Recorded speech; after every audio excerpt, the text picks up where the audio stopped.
Hello, everybody. This is Gerald Salenti with Judge Andrew Napolitano on this Wednesday. November 6th, the day after Election Day. Judge, thanks for being here today. And yesterday, I got it wrong. I thought Harris would win, and obviously she lost. And very interesting too when you look at I thought abortion, as you well know, would be a major issue, and it wasn't. It was only like a 14%, 15, right? Right. I first of all, I agree with you as I always do, but we both thought that Harris would win, and we both thought abortion would be a major issue. The issue was a guy whose name was not on the ballot, Joe Biden, who really is one of the worst presidents in modern times in terms of domestic policy and in terms of foreign policy. And the public profoundly rejected that. On top of that, Trump, notwithstanding his eccentricity, his narcissism, his bravado, his alienation from the truth, seems to have crafted, much like Reagan did in 1980, a new Republican Party consisting of non-college educated white males and Hispanic males and females, tending toward a more conservative culture policy. The Democrats are so far to the left with things like you're going to force Catholic doctors and nurses to perform abortions rather than saying they have a conscientious objection, let some other doctor do it. Their extremism on abortion, their extremism on all these woke issues, and an indefensible economy and foreign wars really is what did her in. In one respect, it's not her fault. I mean, she didn't craft the Biden foreign policy and domestic policy, just happened to be his vice president.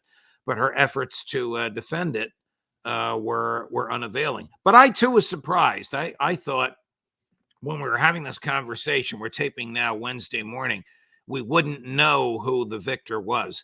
But this is a decisive victory, both in the Electoral College and in the popular vote. And he will interpret it as a mandate.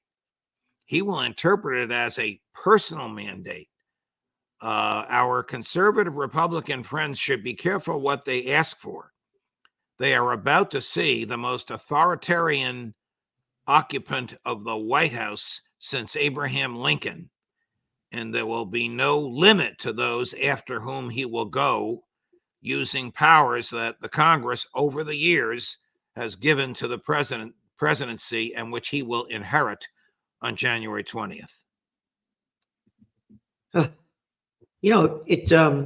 By the way, the other issue you mentioned, foreign policy, according to the data, only foreign policy was a concern of only 4% of the people. It was a major concern. Wow. 4% of the people are only 4% are concerned that the United States is funding genocide. Wow. That's it. I'm telling you, that was the number. Well, Trump did not and could not make that argument. He has a $100 million debt, not a personal debt, of course, to Mrs. Sheldon Adelson and her colleagues. So there's no way Trump was going to call what Netanyahu is doing by its rightful name. On the contrary, he told the public that he told Netanyahu, "I'll give you whatever you need. We won't hold back. We want you to get this over with." Well, get this over with means expanding the borders of Israel from the river to the sea, taking into account Syria, the Golan Heights, the West Bank, the Gaza Strip, and southern Lebanon. If that's what Trump is going to pay for, his foreign policy will be as radical, as destructive, as immoral, as unlawful, as genocidal as Joe Biden's. Well, Netanyahu is very happy, of course, that Trump won. And also, as we know, Netanyahu fired his head of the IDF, Gallant, and there are protests going on in Israel about it. So I believe that Israel is going to ramp up this war now Yes. and get the full support of Trump.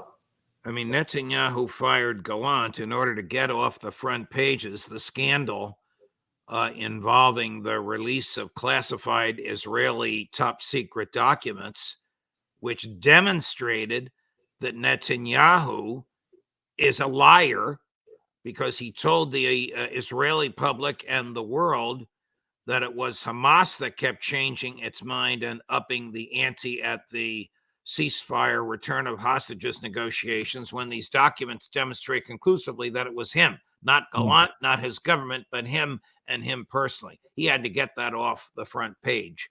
So he gambled that firing Gallant would get it off the front page, and he got a double whammy. Trump's election got it off the front page as well. However, an Israeli judge released a gag order on Shin Bet and on the Israeli police, who have been investigating Netanyahu since June. And those two investigations are now public. What are they investigating? Did he know that October 7th was coming and look the other way? Well, again, we only write in the Trends Journal what the facts are. And 2 days after the Hamas attack, information was released that the United States and Egypt had both warned Israel of the attack. And he ignored those warnings. As I say, when all else fails, they take you to war. And people forget that there were 39 weeks of major protests going on in Israel because of Netanyahu's Judicial Reform Act that would have prohibited him going to be brought up on the charges that right. he was guilty of. He fired Gallant once before because Gallant sided with the protesters, and then he brought him back. This is the fourth defense secretary or minister of defense, I think the title is, that he has fired in his years as prime minister. Listen, Gallant is no angel. Oh. Gallant is a committed Zionist as well, but he was willing to entertain a serious and long-term ceasefire in order to exchange hostages. Hamas has 110 Israeli hostages. The Israelis have 15,000 uncharged, untried, unaccused Palestinian hostages. And now, of course, the latest information that's coming out is that Israel has destroyed 30% of South Lebanon. Right. Bombed it into ruins. Right. With our bombs. And northern Gaza is apocalyptic. Yep. That's so that Jared Kushner and one of his construction companies can come in and build hotels and mansions. Well, as Kushner said, this is, quote, valuable waterfront property. And we should move the Palestinians into the Negev desert. Those are his words. It's a perpetual war. But when I showed that crazy clip of Giuliani acting like a madman at Madison Square Garden while you and I and others were talking about peace on the other side of Manhattan to Phil Giraldi, he said this is a perpetual war against the Palestinians. The United States is paying for it. It's based on lies. Just listen to what Giuliani said. The Palestinians want to come and get you. I mean, it's just absurd, the things that Giuliani said at that rally at Madison Square Garden. But it manifests an ideology which Donald Trump embraces, that the Palestinians should be destroyed and the United States should pay for their destruction. By pay for, I mean finance, not suffer for. The equity markets, as we're going on the air, the Dow is up like 1,300 points. Right. And gold took a big hit. It's down like $77. Right. I should have sold my gold yesterday. Yeah. And anyway, what do you think Trump? Well, some of the good points in the Trump thing, he's bringing in RFK Jr. on one end. Some of what RFK Jr. I agree with. Of course, I'm totally opposed to his support for genocide in Israel. And do Do you think that Trump is going to bring in a new kind of government that's very different than anything we've seen before? I think he'll try, but he's going to have difficulty doing so. I mean, you go two levels down below the political appointees, and you have the deep state, which thrives and survives on exercising power and doing things the way they've always been done. I mean, is Trump going to get rid of the Department of Education? Is he going to get rid of the Department of Homeland Security? Is he going to get rid of these things that are nowhere countenanced in the Constitution? I doubt it. I doubt that Congress would let him do that, even a Republican Congress. Who do you think he's going to pick for the top offices? Well, I told you about Mike Pompeo and Tom Cotton, which would be reprehensible. I believe his Secretary of State on his Secretary of State short list will be Rick Grenell, another neocon. I mean, these people are just like John Bolton, whom he loathed, and whom he fired, and rightly so. Why he would go to that mindset is utterly beyond me. But let's wait and see. I mean, he may have just, as I said earlier about Pompeo and Cotton, he may have just said these things in order to please certain political groups. When we look at do you know the numbers that came out in terms of what percent of the people went out to vote? No, I haven't looked at the numbers yet this morning. I'm wondering what I have to tell you. I was shocked to see how bad Harris did. And again, when she first got the nomination, I mean, she was way up there. Oh yeah, if the election had been in August, she would have won. Even in September, right after the first debate, she would have won. But she was so dumbed down on her interviews and saying the same stupid stuff over and over again. And as you had mentioned, that Trump in his rallies would go off in tangents that made no sense at all. Right. And these are the people that, again, what do we have? 345 million people in America. And this is our choices. It was a terrible, terrible choice. I mean, give me Goldwater, LBJ, give me Reagan, Mondale. Those were serious choices with serious people. But this was a terrible choice. I mean, Trump just stands for whatever's going through his mind at the moment. You know, in his speech yesterday, he also said that he was going to push for peace. And, you know, that's, I'm just saying what he said after getting elected. And, you know, that. Well, if he's going to push for peace, he should call up Bibi and say, you're not getting a nickel from us after January 20th. But he can't do that because of his commitment to Mrs. Adelson. Yep. You know, when he first ran in 2015, he said, I'll never accept donations. I'm my own man. Well, all that changed 8 years later, went begging for cash. She gave him $100 million. And he obviously made major commitments to her, all of which have to do, none of which is public, but all of which must have had to do with Israel. Well, his first one was to move the embassy from Tel Aviv to Jerusalem. Right. And saying to Israel, you know, that land you stole in the Golan Heights, it's yours. It's yours, right. We recognize it, and therefore, presto, it's legal, lawful, and moral. And he also says that you could keep stealing that land that morons and imbeciles call settlements. Right. So he's totally pro that. So we're going to, but on the Ukraine front, you know, you think he's going to end this? I think so. I think he sees the futility of that. He said many times he's going to end. I don't know what he whispered to Zelensky in his ear when he met with Zelensky in New York a month or so ago, but I think he is going to end it. The only way, when I say end it, he's going to end American involvement. He can't end the war unless Zelensky agrees to cede to Russia the territory that is Russian Ukraine, for which Putin has been fighting and which he has succeeded in conquering. You know, there's nothing in the media, by the way, about what did they gotten some 20% of Ukrainian land since this began? They have nearly everything they set out to achieve.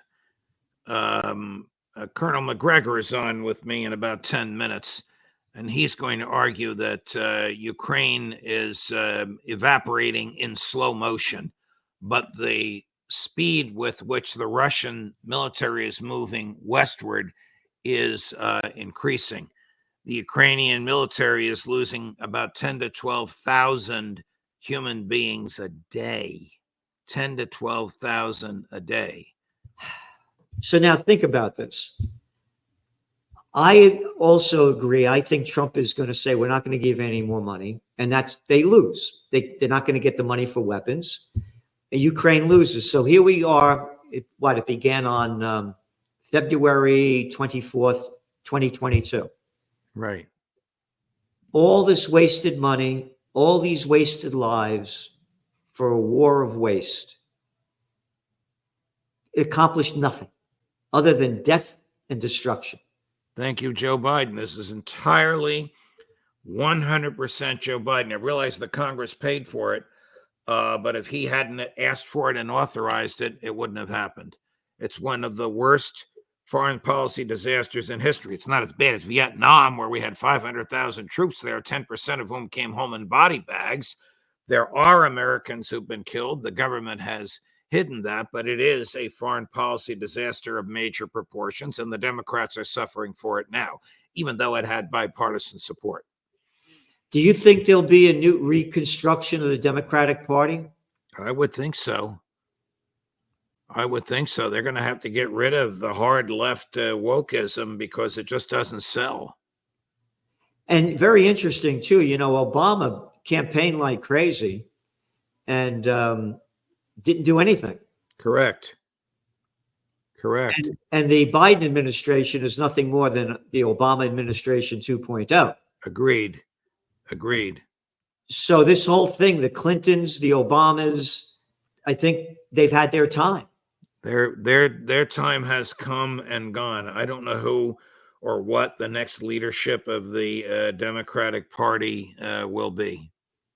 Somebody will come to the fore. You think they'll push like an AOC? Oh, God, they'd be crazy to push AOC. They're going to have to find a JFK type. Yeah. I mean, AOC's fan base is rabidly supportive of her, but it's very, very narrow. No, I think there's going to be a reconstruction of the Democratic Party. They have to. And again, this loss that Harris got, again, you know, here it was. I thought she'd get. We had Garland Nixon here, and he's a black guy from Baltimore, Maryland. His father, you know, was he's a real guy. He was a cop for many years. And he was saying before as we did the podcast yesterday with him and Joe Lauria and Scott Ritter, he said, my black friends, everybody's, they're not crazy about Harris. They don't like her. He said, I never heard this before. And this is a guy, this is a city guy, and this is the real deal. And I thought she would get the black vote, the majority of the women vote. And again, that was the other thing. When Obama ran, it was this is the first black president. And that was a big deal. And now it's a woman and black, and it wasn't a big deal. Yeah. It wasn't like we women have to go out and vote and put a woman into office. It didn't happen. I think the American public is, as I said, fed up with high prices and foreign wars. Yep. Well, Judge, thank you for being on. And everybody, what you want to do is go to Judging Freedom, and you're going to have Scott McGregor on. Excuse me, not Scott McGregor. Colonel McGregor, John Mearsheimer, Phil Giraldi. Wow. Aaron Mate, Jeffrey Sachs. I have a busy day coming up. Well, thanks so much, Judge, and we'll see you next week. Thank you, Gerald. All the best, my friend. Ciao, ciao. Bye.